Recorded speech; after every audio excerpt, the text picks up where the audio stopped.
and of course, the Ravens, the Steelers, Thanksgiving night. Do my Steelers have something to really be concerned about? All that and more coming up. You know what time it is. First take in the house. Let's get it. It's as big as they get on Monday Night Football. Defense is going to win it. Defense win a championship. Brady able to throw and hit Evans again, trying to spin for more, and he gets there. Touchdown, Tampa Bay. Goff throwing and completing. Van Jefferson for the touchdown. Here's Brady to throw, underthrown, intercepted. Goff throwing, Akers out of the backfield for the touchdown for the Rams. Here's Brady, too far for Brady and intercepted. And it's a solid team victory for the LA Rams. What a game. What's going on, everybody? Welcome into First Take. Thank you for being with us. Look who's here. Super Bowl champ on our screen, Jeff Saturday. Jeff, always good to see you. Max, Stephen A. I'm Molly. Karen. What? Are you mad because he's going to correct? I mean, do I have to look at Jeff this early? Do I have to look at Jeff? No, I usually get to see him at around 11 o'clock. I got to deal with him at the top of the show. He came here to mess with me this early. You know it, Stephen A. You know it. That's right. That's right. And by the way, ready, baby. You just took a little shot. I'm always ready. I'm always ready. And by the way, Max and Molly, especially you, Molly, I got a text this morning. Now, I lost a bet 2 years ago. And Mr. Rose, as in Jalen Rose, texts me to remind him that I owe him a pair of sneakers, which he is right about. That's how my morning started. Well, I had to hear Max's voice first. Then I had to hear Jalen Rose reminding me of a bet that I lost. And now I got Jeff Saturday. And damn it, it ain't even 10:02. Good Lord. Yeah. Listen, everyone feels very sorry for you, Stephen A. You have a very tough life. Yeah. Stephen A., why don't you pick up some his and hers? I'm a size 8.5. I won't be mad at you. Christmas is right around the corner. I got you. I got you, Molly. For you, I will do that. I will do that. I believe you. I do. All right, fellas. Max, I know you were watching, as Stephen A. would say, with your Beetlejuice eyes, because Tom Brady did not look like himself. The Rams get the win. Tom, talk to us. You've come up with so many game-winning drives in the fourth quarter and overtime, Tom. So on a night like this, how disappointed are you in yourself? Absolutely, yeah. I think that's a good word, disappointed, and I have to do a better job. Absolutely. We've had some chances, definitely, and receivers are doing a great job, and I got to get them the ball, so I got to figure out how to do that. All right, Stephen A., tell me this. After last night, do you still trust Tom Brady?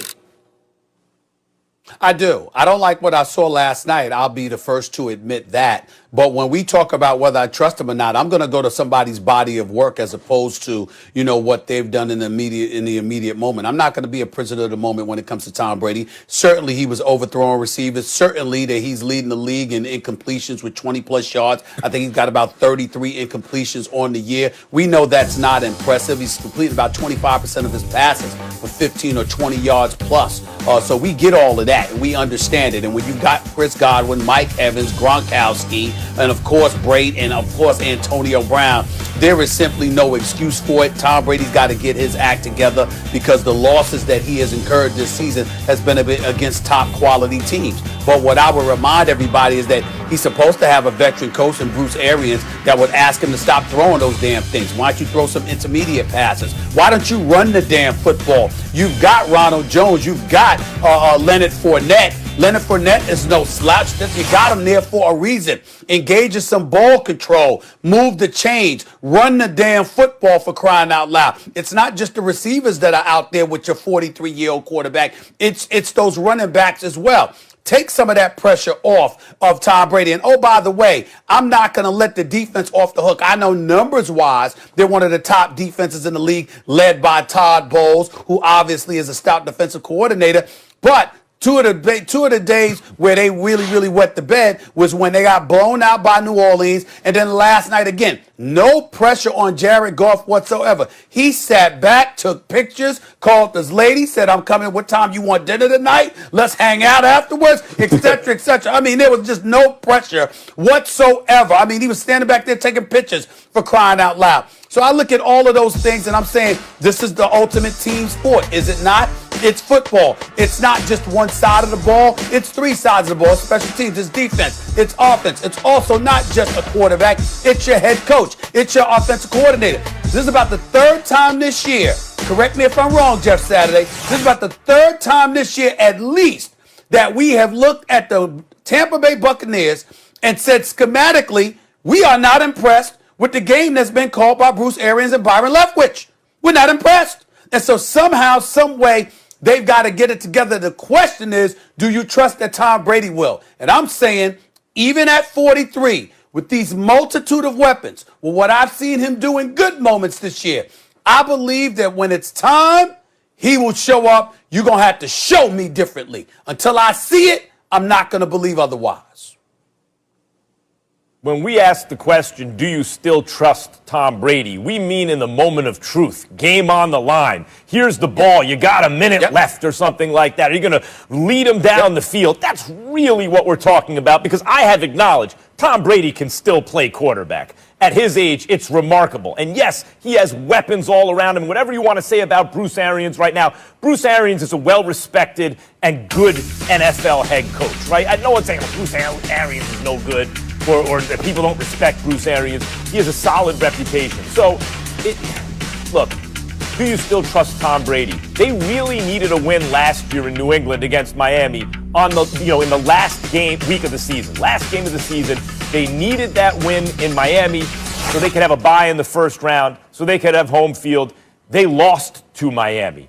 They lost to the team they needed to beat in their division. How often has that happened to the Patriots on the last game of the season? And you can say what you want. Tom Brady didn't have weapons and et cetera, et cetera. Okay, he had a defense. He had a great head coach. So you can't point there. You have to also look at Brady. They didn't get it done, and Brady didn't get it done. This year so far, there have been some critical games against, obviously, their chief divisional rivals. They've lost them badly the second time. Against Chicago, right? Brady gets the ball back with, Nick Foles hit that receiver for the first down when he needed to. They kicked the field goal.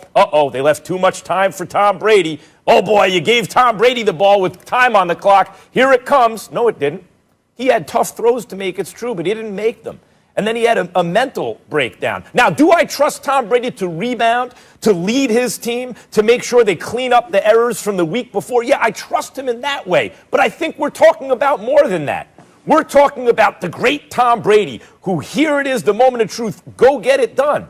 I haven't seen him do that in a while when they need him most. And, the reasons are obvious. He's old now. And you can point to his head coach. I mean, come on, you can't always point fingers. Last year, he didn't have weapons in New England, but he had the greatest head coach of all time. He had an elite defense, and he had a system he knew extremely well, and an offensive coordinator and all that. This year, he has every weapon you could imagine. Did you see Mike Evans after the catch yesterday? He has weapons he doesn't even know what to do with. He has so many weapons, and he has a defense. Now we're pointing to the head coach. No. Tom Brady, once upon a time, had a huge kind of advantage in decision-making. The league has caught up in that way. But as it's caught up, there are lots of quarterbacks who don't make bad decisions constantly anymore, right? Like, that has gotten better in the league, and it's coincided with his physical deterioration just because of age. He's not, and a league where quarterbacks can do much more now, physically. So I don't think it's fair today, the day after that game, the way it ended, and by the way, it's not like it was a scoring fest. 27-24 is like a regular NFL score. I don't think you can point to the defense either. I don't think it's fair today to point fingers at people other than Tom Brady first. I think it's Brady, and I don't trust him in those moments like I used to. When you think about Tom Brady and the opportunity he had last night, like you said,